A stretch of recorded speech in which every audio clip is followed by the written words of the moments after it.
Dad's DIY disaster, smiley face emoji. So there we were, sitting in the living room on a lazy Saturday afternoon, when my dad decided it was finally time to tackle the long-postponed DIY project of installing a ceiling fan. For weeks he had been bragging about how he didn't need a professional to do it, and how it was going to be a breeze. Of course, my mom and I exchanged skeptical glances, fully aware of Dad's infamous track record of turning simple tasks into epic adventures of chaos. Armed with a toolbox and a YouTube tutorial, Dad disappeared into the room next door, leaving us to our Netflix marathon. About an hour later, we heard a strange buzzing sound followed by a loud thud. Curiosity piqued, we ventured into the room to find Dad standing in the middle, looking like a deer caught in headlights.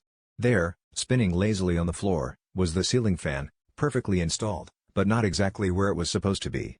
Dad, ever the optimist, shrugged and said, "Well, at least I got it to work." As if the situation wasn't absurd enough, Dad decided it was best to test the fan's functionality.